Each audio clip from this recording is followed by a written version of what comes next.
Welcome to GeekWire. I'm GeekWire co-founder Todd Bishop.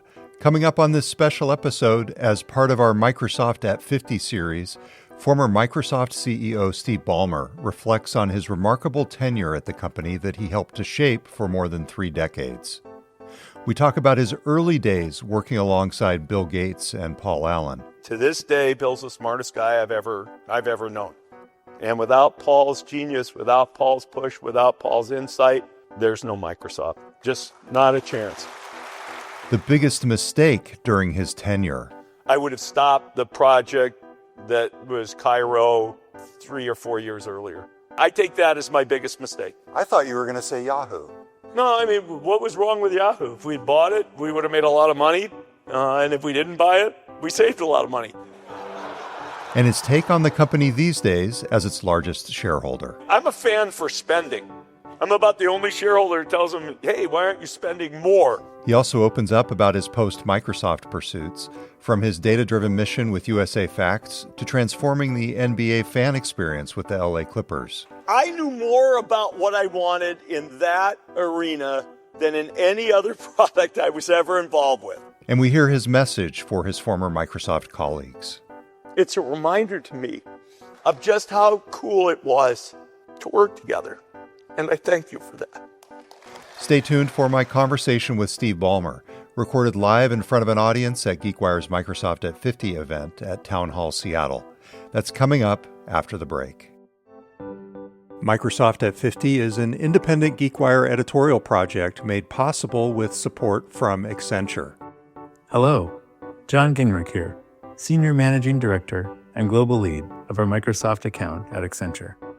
Accenture proudly recognizes Microsoft's 50th anniversary, and we're honored to mark our 35-year relationship as a trusted partner and change driver, delivering comprehensive services spanning 120 countries in support of Microsoft's enterprise. Together, we're positioned to deliver transformation for the next 50 years. We're ready. Let there be change. For more installments in the Microsoft at 50 series and links to more information about Accenture's work with Microsoft, see geekwire.com/Microsoft50. That's geekwire.com/Microsoft50. We have one more moment of audience participation. I'm going to need your help here tonight as we get to our final speaker this evening. He was Microsoft's first business manager, second CEO, and for nearly 34 years, he was the heart and soul of this company.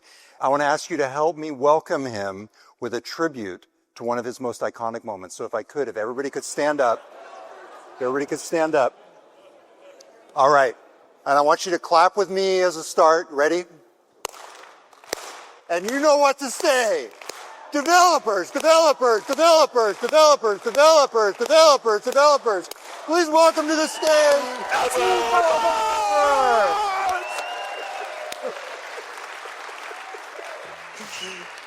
Oh, you got me.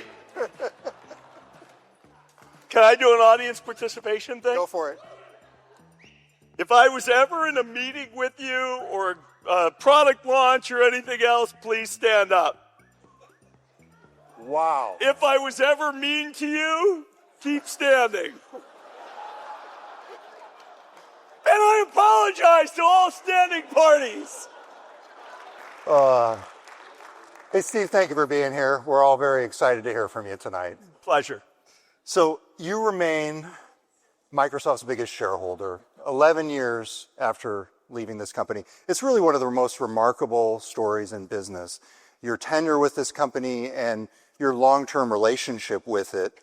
And so I just got to ask you, why do you love this company so much? You know, today it's actually an interesting question. When I was at Microsoft, I loved what we did.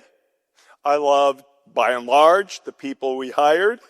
Well, no, come on. I'd be lying if I didn't say there were some exceptions to that. I loved the people. I loved the impact we were having. I loved the success of the business. And I felt real heart and passion. I've been gone 11 years.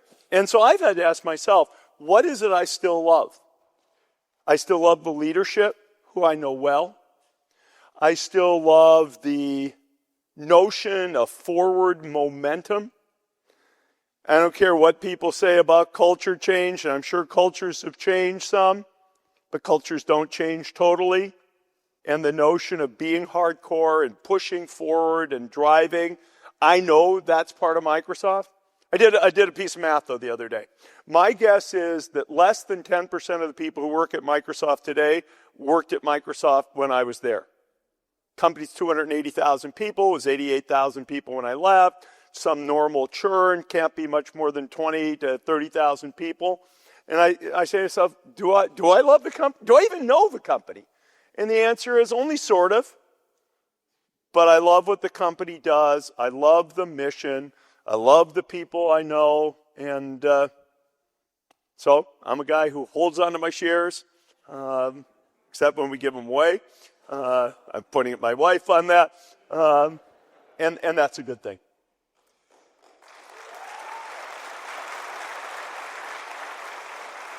And I want to return a little later to your perspective as a shareholder, but before I do that, one person that we've not mentioned much tonight, and I think really deserves being mentioned, is Paul Allen. You know,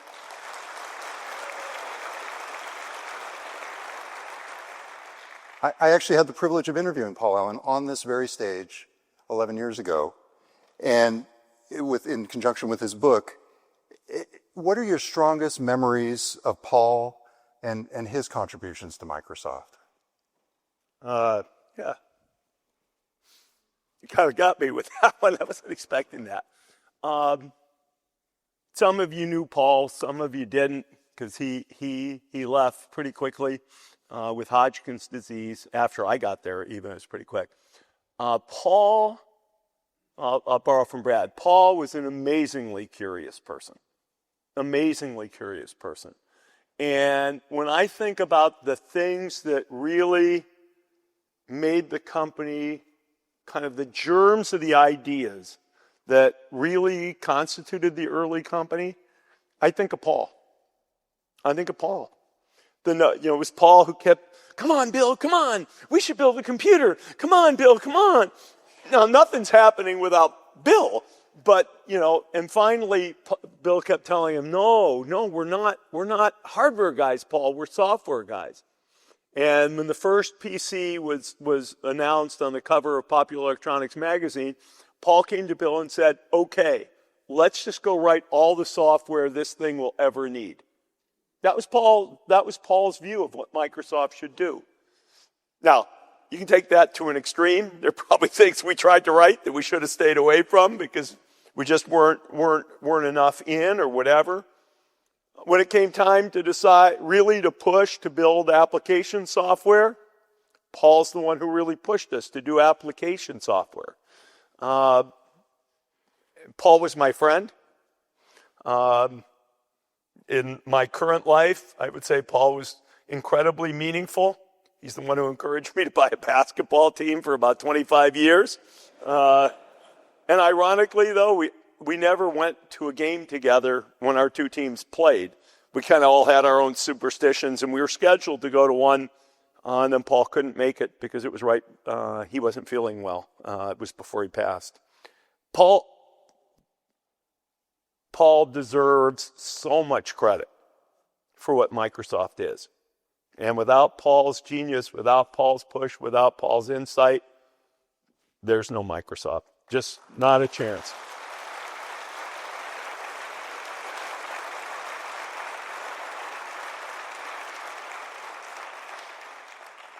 Steve, one thing that stands out in being around you and talking to people who've worked with you is your genuine interest and care for the people in your life and work.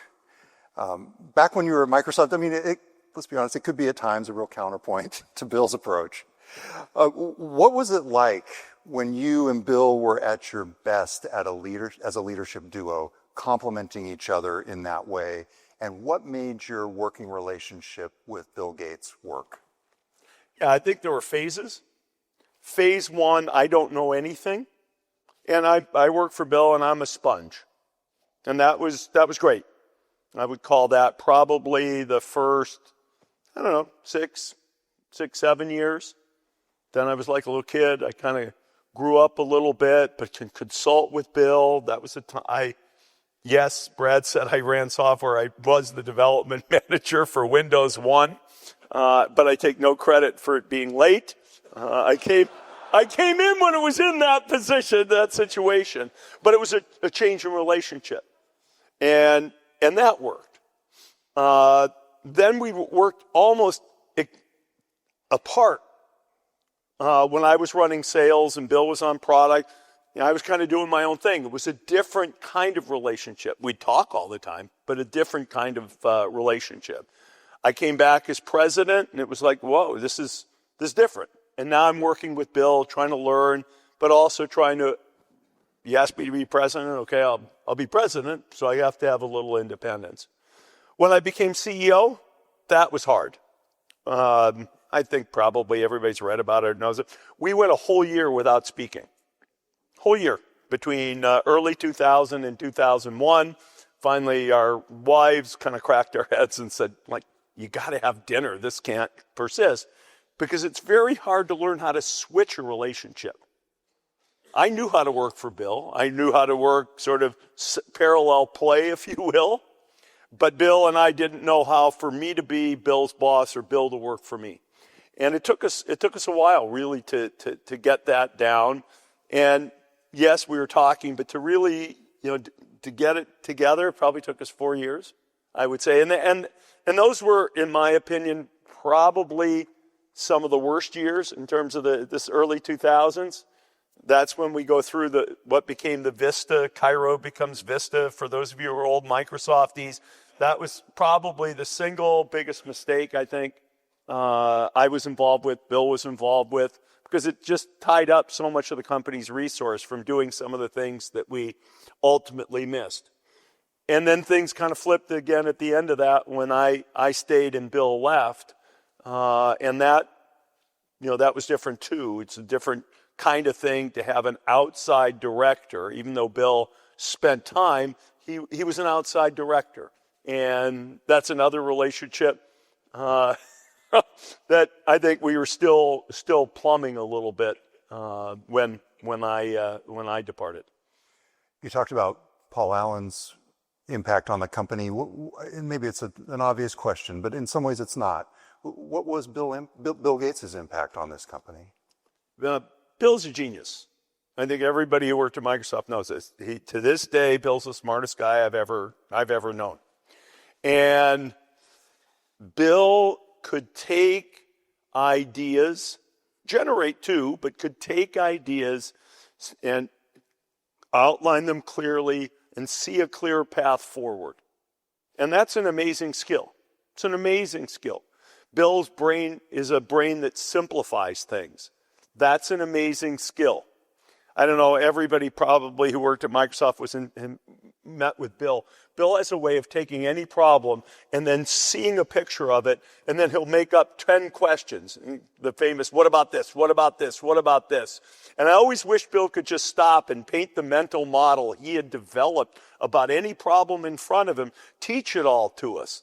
Because it wasn't just about the individual questions. He was able to see things in that way, which was incredibly powerful. Bill's very competitive. No, I don't mean that. I mean that in all the best of ways. I mean, company, you can pretend if you're a leader, competition doesn't matter. Competition matters. You got to compete. Bill had a great mind, has a great mind, I'm sure, for competitive, although he doesn't compete as much anymore, for competitive strategy. And Bill had a lot of energy and put in a lot of hard work. Fundamental. Bill's a once in a, for me to know, a once in a lifetime talent. We've lived in a time when there were probably 3 or 4 or 5 talents of that ilk, which is nothing short of amazing. But Bill is just an amazing talent and amazing achievement. And, we had a business partnership that led to a lot of good things. Coming up next, the cloud, AI, and Ballmer's biggest regret. What was the one decision or strategic move that you made as CEO in your mind that's most misunderstood or underappreciated today in terms of its impact on what Microsoft is? I mean, it's got to be the move to the cloud. Yeah. I mean, we had Office up and running. We had Azure. It's not like things were in great shape, but we had some momentum. We were doing things. We were moving forward. I look back and I can list things I don't like about, kind of how I did. I can list things I do like about how I did. But the move to Azure, the move to Office 365, Satya's obviously really taken those things to the next level. But without that building block, it just doesn't happen. I think back to all the sort of the what should I call them, potholes. We had the dot-com bubble, and everybody was unhappy because we had stock options. Nobody felt like they were in the money. We had to go through that and redo that. We had our antitrust stuff. We had to compete with something that was free. That was kind of a new concept. There's not a lot of businesses that have to compete with free things. We survived, but it was really in terms of ascended. It's got to be the move to the cloud. Everything else was just kind of rear guard, fighting action, taking care of things that needed to be taken care of. Is there a decision that's at the top of your list of regrets? Like the one thing that if you could go back, you would do completely differently? What was it and what would it be? Yeah, I would have stopped the project that was Cairo 3 or 4 years earlier. It was wrong. It had the wrong vision. I think it had the wrong vision. The execution wasn't very good. Kind of everybody knew it, but it was sort of like the emperor has no clothes, but we're not really willing to talk about it. And with 2020 hindsight, I just know that's the thing I'd say I most regret. And most other things I regret, I think might have been a lot better if we had, because there was so much talent. When you say in the modern era, we had basically a team of thousands tied up for 8 years to put together a release that wasn't as good as the one that preceded it. Doesn't sound very good. So what did you learn from that? You asked, I admitted it. And I bet we have people here who worked on Cairo. Because everything else, the phone, anything else I can point to, shit. We lost 20,000 plus man years. Who does that and survives it? We did. And we managed to get on a good path. Somebody talked earlier about, Bill did. You have some, little bit of slack to make mistakes. You can't make any 20,000 man year plus mistakes and really thrive the way you should have. And so, I take that as my biggest mistake. I thought you were going to say Yahoo. No, I mean, what was wrong with Yahoo? If we'd bought it, we would have made a lot of money. And if we didn't buy it, we saved a lot of money.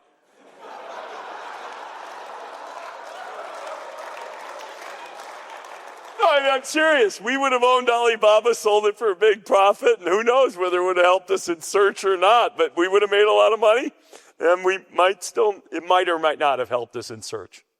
All right, let's talk with Steve Ballmer, Microsoft shareholder, for a minute, for a couple questions here. Looking ahead, I know that you really pay attention to the innovative health and profit growth of the company, but what are the top 2 or 3 indicators that you're looking at when you look at this company's financial statements these days, listen to its earnings calls, I assume? I don't. I have some folks who work for me, but I do my quarterly investor call with Amy Hood, the CFO. No, really, I get to do one. Tell us about those. I always ask questions about, usually we're like, well, not what's going to happen next quarter, but like, why aren't you spending more on R&D? What are you doing? Are you really investing in enough? I call them, are you drilling enough wells that you can get your next big thing? Right now, I feel like they are. There's things they missed, and yet, look, somebody might say, if I was at Microsoft, somebody asked me, why weren't you guys the first guys to do LLMs? Somebody'd ask. But guess what? They pivoted. They got it right. They got the situation in good control. You just have to give Satya all the credit in the world for that. And you got to ask, is the R&D machine doing everything it can do to get in front of some of these things? So the company's healthy. Satya made some good decisions, and yet you always have to be asking, is that innovation machine really working? I'm glad they are where they are, and I'll ask Amy those kinds of questions when we're talking. And she always gives thoughtful answers, and it's, I appreciate it, and I just think they're so smart, and they're doing great stuff. How do you feel about the $80 billion in capital expenditures this fiscal year? If they need $80 billion, they should spend $80 billion. I don't care. I'm a long-term shareholder. No, seriously. In a way, you could say part of that is the R&D budget. I mean, where you're really training the model and doing all that stuff, that is R&D for all intent and purpose. You just have to put the R&D in capital instead of operating expense. So I get that. And the rest is, hey, if you got all this business, that must be good for revenue. Now, the thing I hope they never have, and they haven't, they've done a very good job, but I sit there and say, I remember when we wrote off a bunch of Xboxes. Robbie, I don't know if he's still here or not. Robbie and I had fun with the Xbox write-off. But in a way, the one thing I hope is they're not in front of the capital curve so far that it winds up being something that goes obsolete. But so far, they've managed that perfectly. So it's kind of an abstract, I better make sure I'm asking about those. But I think it's great. They got that much business and that much R&D to do. Bravo. By the way, I'm a fan for spending. I'm about the only shareholder who tells them, hey, why aren't you spending more? So if they want to spend more on capital, yo, verily. Well, it's not an insignificant question for you. I mean, 80% of your portfolio, give or take, is in Microsoft. The rest is in index funds. I mean, this must be like the most unusual portfolio of investments in history. Yeah, probably is.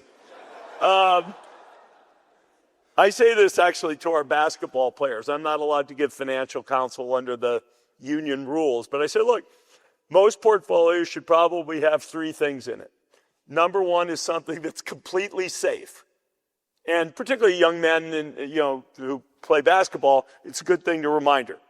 Good, that's index funds. Secondly, if there's something you really care about and you really think sure, invest in it. Microsoft for me. And then you can have some money that you're kind of screwing around with. And, I have little ditzy investments, none of which have been particularly good, in sports, around some of the things we do philanthropically. But it's okay. Those are flyers. And it's all good. Next up, we explore Steve Ballmer's life today, including reinventing the fan experience in the NBA and navigating the threat to transparency in government. Two important questions about your broader work. Okay. First, with the development of the Intuit Dome, the new home of the LA Clippers, you finally got a chance to put your own stamp on the NBA experience, There's this innovation that you came up with called The Wall, and I want you to tell us about that. But how do the features of the Intuit Dome reflect your approach to business and innovation at this phase of your career? Can I brag for just 1 minute Please. About something? Okay, I'm going to brag about one thing. I know we worked in innovation at Microsoft, and there are a lot of innovative things. Actually, we got two things I'm doing now that both made Fast Company's 25 most innovative companies around. One is this thing we're doing with USAFacts to publish government data.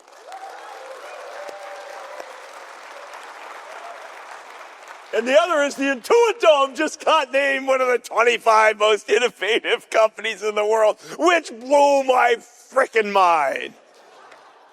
I knew more about what I wanted in that arena than in any other product I was ever involved with. And I had ideas for a lot of our products. But in this one, I just said, look, I know what I want as a fan. I'm going to drive. There's two teams in LA. When you have two teams in a market, everything's weird. People can love the Sonics, hate the Sonics. Of course, right now, want the Sonics back. But everybody's on the same team. We had to differentiate ourselves. And we just said, look, we're going to be about basketball, hardcore basketball. We're not going to have places for people to lounge and occasionally watch the game. No, we want you in your seat. We want you cheering. We want you making noise. We want the place to just vibrate with energy. And your fundamental product is just this bowl. What's going to go in the bowl that people sit in? I mean, it's crazy, but that's the start of the first product's the team on the floor, and that one we work on a little differently. But we decided we wanted to have the thing feel intimate, tight, steep, like a college gym, student section. And we designed the thing around that. The architects came up with a genius idea. What if we did a scoreboard that went around the building instead of just in the middle? We have an acre of scoreboard in our building. The scoreboard is two-sided, about half an acre on each side, which is nutty, but it works out great. Free throw shooters from opposing teams shoot worse in our building than any other. That's a home court advantage. In fact, there's some fans that are saying it's unfair, but we can't change the thing for about 50 years. This does have a long product cycle. We put in toilets, lots of toilets, because I didn't want anybody waiting in line. And then I told everybody, I don't want technology. I do not want technology as a key part of the design of this thing. No tech, because I'm a tech guy, gotta put tech in. We're not doing any of that. But we did find some pretty cool applications of tech. We are completely frictionless. You basically log in with your face when you come into the building. And anytime you go into market, we've got the cameras in the ceiling. Face, get in, grab, go, get back to your seat. We have these things called sound cameras mounted so we can tell to the seat level how many decibels you are putting out at any given time. We can tell, we have an ultra wideband chip in the seat. We can tell proximity. We know whether you're in your seat or not in your seat. We have heating control down to the seat level. We have electric power in every seat. We put lights in every seat so that we have a mini video game controller in every seat, so you can interact with the big board without having to take out your phones. So yeah, we wound up with a bunch of tech, and that's okay with me. But the goal was to just be the mecca of basketball, the greatest place to go watch a basketball game, bar none. We're lucky. We're going to have the All-Star game in our building next year, and then we have all the Olympic basketball in our building in 2028. That's great.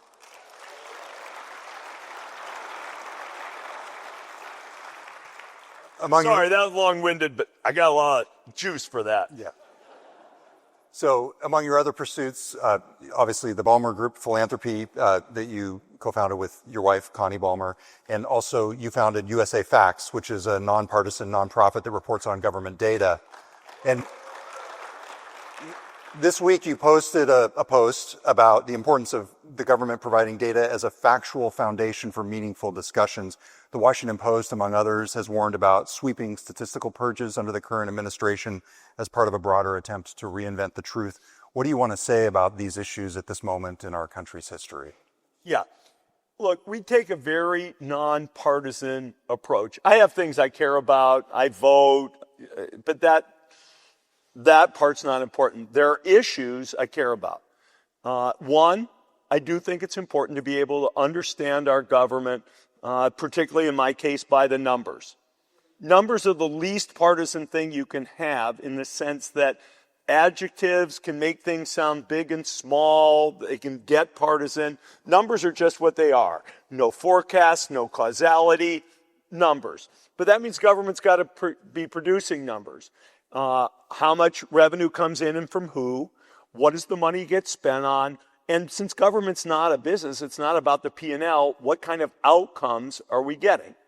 And that requires the production of data. The Constitution even, they kind of understood this.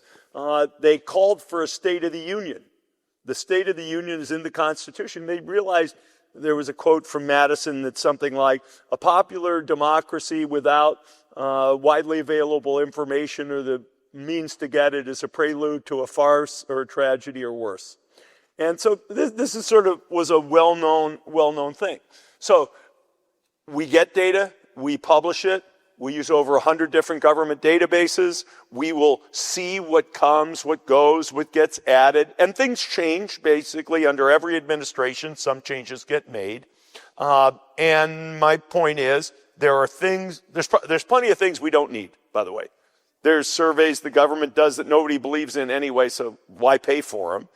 But right now, the Department of Education, whatever's going to happen, we need the National Center for Education Statistics to provide us information, test scores. When people talk about, kindergarten readiness, third grade English performance, that comes out of a set of tests that the Department of Education runs. The instrumentation to be able to compare states. What is student-teacher ratio? What does it look like? How does that factor in? That kind of stuff's important. And if you want to be, in government's case, in any case, I'd say efficiency and effectiveness cannot be turned around. Everybody can decide what you think is the best, each of you individually, what's the best thing for our government to do, what to optimize against, where to spend money. But once, and let's say the government in power says this is what we care about, okay, that's how we're going to measure effectiveness. Efficiency is just how do we spend the least amount of money to achieve our objective. But it means you got to measure. And Republicans, Democrats, this administration, last administration, and if we lose important information on that, we'll have something to say about it. And if we don't, I'm not going to catastrophize. It's not my way. Until we see, evidence that there's a problem, we move forward. Steve, I could sit up here and talk to you all night. I started by asking you what you loved about this company, and it strikes me that we've just got a really extraordinary group of people in this room, many of whom you worked with, as we found out, many of whom you were in meetings with and sales rallies with. And I would just want to ask you as a concluding thought, what message would you want to leave this group as you reflect on Microsoft's first 50 years and think about what's next? Well,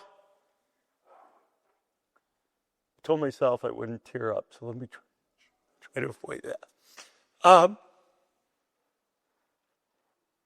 had a great time at Microsoft, and I see faces of people who were meaningful to me. I worked with, I remember so fondly. There's so many people I saw, and I thought, oh, God, yeah. I saw Sanjay P. I'm not going to try Parthasarathi right now. I'm a little bit. I see Sanjay P. I see York Bauer. I see Steven Sinofsky. I see Julie Green, Jean Pauli. All these people. And I just have such wonderful memories. And there were good times, bad times, tough things, easy things. But it's a reminder to me of just how cool it was to work together. And I thank you for that. Steve Ballmer, thank you very much. Thank you all. Thanks for listening. This podcast is part of our special Microsoft at 50 series, looking at the state of the company today and what's next through the context of its history and evolution. Find a link in the show notes to the full series. Thanks to Accenture for their support in making this project possible. I'm GeekWire co-founder Todd Bishop. We'll be back this weekend with our regular weekly episode of the GeekWire Podcast.